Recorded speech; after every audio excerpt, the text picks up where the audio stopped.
So what's up mga par, magandang araw at magandang buhay na naman sa ating lahat. At dahil maaga nga tayo nagising mga par, tulad ng nakasanayan, dahil na rin nga sa araw-araw na rotation ng ating buhay, pag may pasok tayo maaga talaga tayong gumigising. At pagising ko nga dyan mga pare, pupungas-pungas pa si Kuya Bobby. Mukhang ayaw pang bumangon at napilitan lang ha. Ang oras nga pala sa mga oras na to mga pare, 4:30 pa lang po ng madaling araw. Dahil gantong oras nga tayo gumigising pag may pasok mga par, kaya naman nasanay na ang aking katawan. Kaya nagtataka rin ako minsan, bakit maaga naman akong gumigising, pero minsan bakit late pa rin ako. Ang sarap naman kasi talaga magmuni-muni muna tapos sasabayan mo ng mainit na kape. Hindi mo talaga mamamalayan yung oras. Yung tipong pagtingin mo sa oras alas 5 na, patay, paspasa na naman to. Kaya naman par, kinuha ko na yung painitang walang tubig dyan. Wala nga tayong painitang, kaya dito tayo magpapainit sa kaserola. Konti nga lang yung kinuha kong tubig dyan, yung sakto lang ba sa isang baso, kasi ako nga lang yung magkakape. At tulog pa nga sa mga oras na to ang aking mag-ina. At habang inaantay nga natin kumulo itong ating papakuluan tubig para sa ating mainit na kape, napansin ko nga itong aming pinagkainang kagabi nandito sa lababo, hindi pa nahuhugasan. Kaya naman nakabidyo na lang din tayo, hugasan na rin natin to.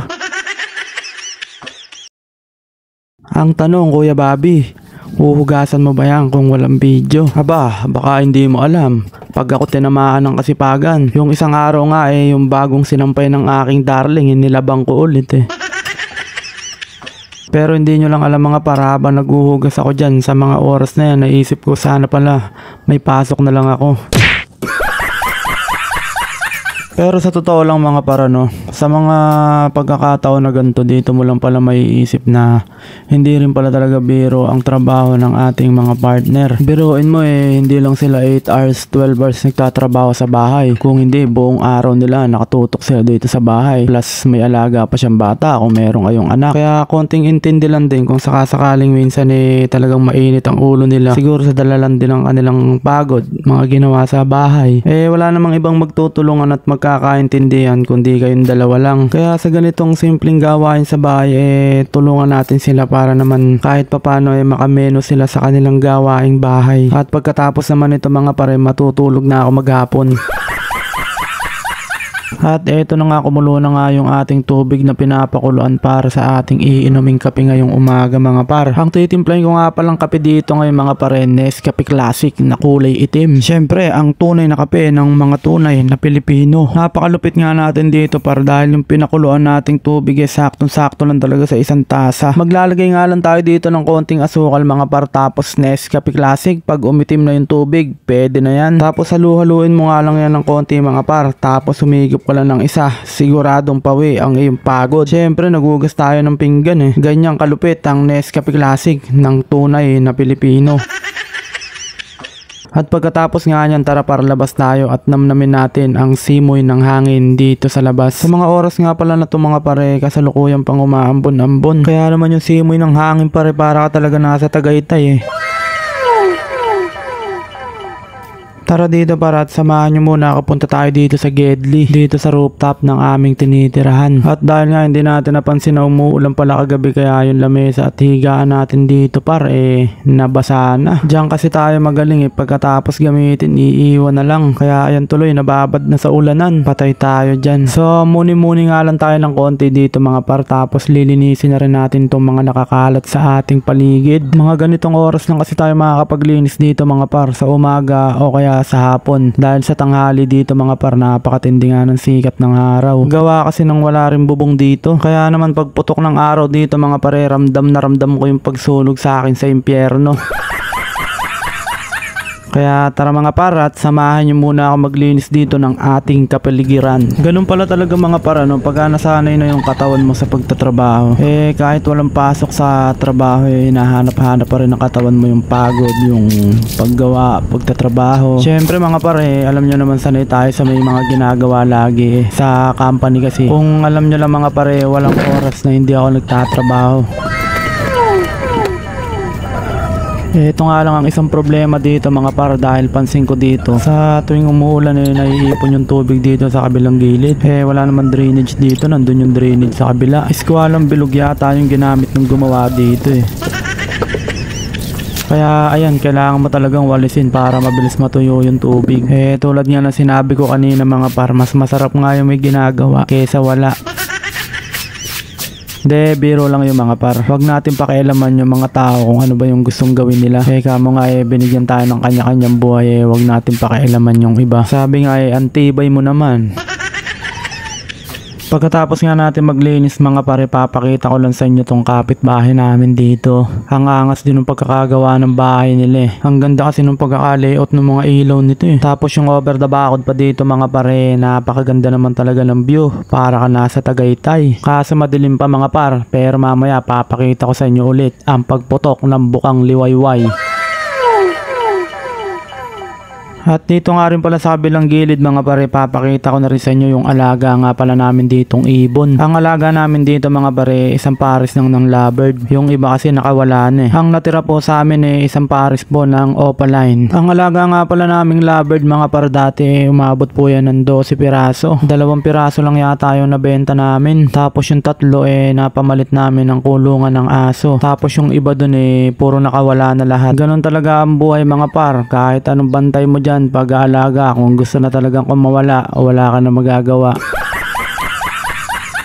Ayun pala yung itsura nung natira naming ibon dito mga parat. Mapapansin nyo yung green Ewing na opaline na to. Ito po yung babae. 9 months na pong buntis yan mga par, kaya siguradong may itlog na po yan. Pero hindi ko po tinitingnan, baka mabulabog pa. Hahayaan lang natin yan maglimlim mga par at bibigyan natin sila ng privacy. Tapos after 20 days mga pare, tsaka natin sisilipin kung meron na ba silang sisiw. At ito naman yung itsura nung kanilang over the viewing dito sa kanilang kapaligiran mga par. Kaya naman presko ang kanilang pakiramdam dyan mga par. Yung ganito nga po palang klase ng ibon mga pare, mas kailangan po nila ng privacy tapos preskong kapaligiran dahil sobrang selan din po ng ganitong ibon. Lalo pag gantong naglilimlim yung babae. Once na nabulabog po yan mabilis po silang may stress. Ang side effect naman po pag sila po ay nai-stress ay maaari pong basagin ang kanilang mga itlog at may posibilidad na matagal na po ulit ang kanyang pag-iitlog. Kaya konting kaalaman lang mga par mula kay Kuya Bobby. Kaya naman sa mga oras na ito mga pare, nakaramdam na naman tayo ng gutom dahil nga nagkapilan tayo kanina. At buti na lang naghalongka tayo at nakakita nga tayo ng sopas dito nung nakaraan linggong natira. Tapos iinit nga lang natin yan par, tapos doon tayo kakain sa labas dahil medyo maliwanag na nga rin ng mga oras na to. Para naman habang kumakain tayo kitang kita natin yung over the viewing sa ating kapaligiran. At habang nagiinit nga ako dyan mga pare, bigla ako napaisip at may nagawa na naman ako isang kalupitan at kabutihang katipiran. Tingnan nyo mga par, kung mapapansin nyo mga par, diba kabukas ko lang nung kalan tapos maya maya lang pinatay ko ulit. Diba napakalupit ganto kasi yan par. Teka lang papaliwanag ko sa iyo kung bakit ko ba pinatay ulit. Nung pagbukas ko kasi ng kalan par, pagbukas ko ng takip napakarami palang laman nitong sopas. So bigla ako naisip, ako lang naman yung kakain. Pag ininit ko to lahat unang una matagal. Tapos pangalawa, ako lang naman ang kakain. Sayang yung init, konti lang naman yung kukunin ko. Kaya ako mapapansin nyo dyan pare, kumuha ulit ako ng isang kaserola, yung pinaginitan ko ng tubig kanina. At naglagay nga lang ako doon ng para sa akin, yung kaya ko lang ubusin ngayong umaga. Tapos yung natira ibabalik ko ulit doon sa rep. Diba? Mindset ba? Nakatipid ka na sa oras, nakatipid ka pa sa gas. Buti na lang talaga nasaktuhan ko yung pagana ng utak ko Minsan lang kasi gumana to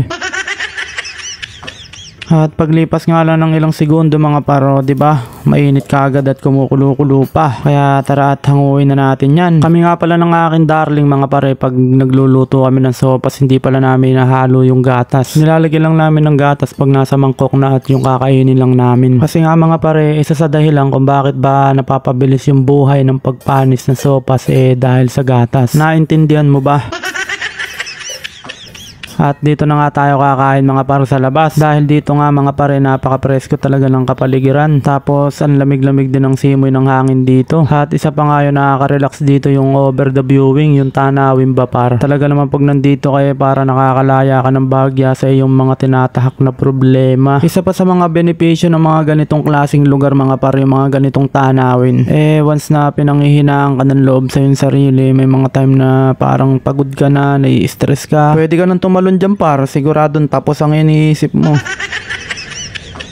De, biro lang yung par. Ano man problema, ano man ang pinagdadaanan mo, ano man yung pagsubok na kinakaharap mo ngayon par, palagi mo lang iisipin na hindi pa iyan yung katapusan ng buhay mo. Palagi mong iisipin sa mga sitwasyon na hirap ka na. Meron kang pamilya na nag-aantay sa'yo, may pamilya ka na nagmamahal sa'yo, at higit sa lahat yung mga pamilya mo na umaasa sa'yo. Kaya hindi dahilan yung problema kung ano man pagsubok yan par, para ikaw sumuko o bumitaw na. Sa totoo lang mga par, napakaraming paraan sa mundo para tayo muling bumangon sa ating pagkakadapa. Mas pinipili natin magmukmok, mapag-isa kaysa labanan yung mga depression, mga stress, mga problema na kinakaharap natin. At isa pa mga par, kung sakasakaling tayo nagkaroon na ng sariling pamilya, palagi natin iisipin na hindi na para sa atin yung buhay natin, kung hindi para sa kanila na.